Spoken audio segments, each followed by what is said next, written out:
A time was had last night in Lincoln, Nebraska. If you were in the stadium, lucky you.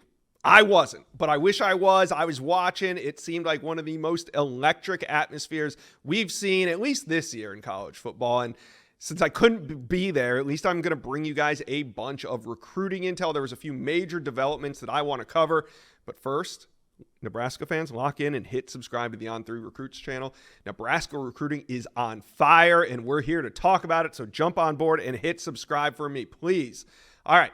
So much big news coming out of Lincoln, Nebraska. Where should we start? We'll start with five-star athlete Michael Terry III.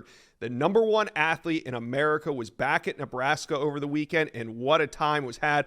Now, prior to this weekend, he was trending heavily to the Texas Longhorns. We had Texas insiders, we had national analysts, everybody submitting their pick for the Longhorns, but was it too early? Because Michael Terry III coming out of that game had a great time. Talking to Texas insiders, they feel that this visit made an impact. Now, Texas probably still the favorite here, but I'm not counting Nebraska out. I think they're going to get them back on campus again. I can't imagine going and experiencing a game atmosphere like that and not wanting to come back for another one. So Michael Terry and his whole family were there.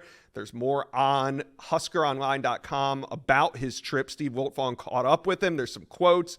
Pretty good stuff. We'll see what happens with Michael Terry III, but I think it was a very successful weekend when it comes to five-star recruiting. All right, let's move on to linebacker Christian Jones. He is the number one player in the state. He had a lot to say. He said it was the loudest game he's ever been to. Quote, the atmosphere was electric. What continues to excite him is how Coach Rule is building a program up and the culture. So you can tell that the 6'2.5", 215-pound linebacker from the state of Nebraska is intrigued. I mean, at this point, I really like where the Huskers sit. I think this was a huge visit for him. He got to see it all in person. He got to experience it. And now Christian Jones, the number one player in the state, I think is in good hands. I love where Nebraska sits with him. All right, now we know offensive line recruiting is big. Last year in the 2024 cycle, Nebraska made a run at five-star Brandon Baker out of California. This cycle, it was David Sanders, the number one offensive tackle in America, came to campus. He took his official visit. Nebraska was right there in the end. He ends up at Tennessee, but now Nebraska has its sight set on another number one offensive tackle. This one from the 2026 class, and that's Jackson Cantwell. He was at Ole Miss last weekend, but as you could see from the video, this weekend he was with Will Compton in Lincoln. I got to imagine it was an experience he's never going to forget. The groundwork has been laid for the number one offensive tackle in the 26 class. Maybe if David Sanders took a visit as early as Jackson Cantwell, we'd be talking a little differently about that recruitment. So you got to love the fact what Nebraska is doing and how they're attracting top names. Speaking of top names, Cortez Mills made it in. I know. If you read the comment section, we had Oklahoma fans every video saying, Josh, he's not going to go. Josh, he's committed to Oklahoma. Why would he make a visit to Nebraska? Well, let me tell you guys how this works and what was going on here.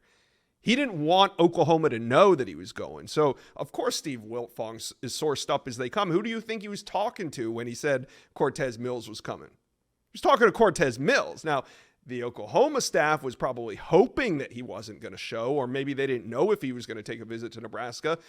So, when it comes to sources, my man Steve Wiltfong's as good as they come, and Cortez Mills visiting Nebraska, to me, is a very good sign. So he narrowly picked Nebraska when he committed in July. I know Miami was also heavily involved there, but it seems like Nebraska is probably the only team that could flip Cortez Mills right now from Oklahoma. The big question is, will he return after that experience?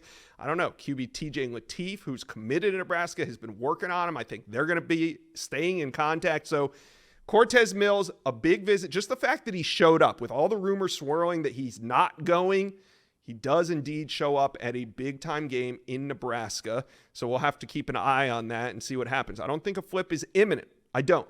But I think if he shows up again, I think that is going to be something we keep an eye on. All right. Now, we were talking about the number one player in the state. That leads me to believe, now I'm just connecting some dots here, but with Florida State spiraling, losing Myron Charles, their number one defensive line commit in that class, to Texas over the weekend, the number two player in the state of Nebraska is also committed to FSU. That's tight end commit Chase Lofton. like I said, the number 2 player in the state of Nebraska. Could we see a double back there? I think so. Nebraska recruiting right now is red hot. I think anybody that they go after, especially these in-state guys, I think they're going to have a shot to flip down the road. So keep an eye on Chase Lofton. Keep an eye on Christian Jones. Nebraska recruiting coming off that dominant win over the Buffaloes is only going up. Well, you've made it to the end of today's video, but there's hundreds more videos on the On3 Recruits channel for you to check out. And also, while you're here, hit subscribe.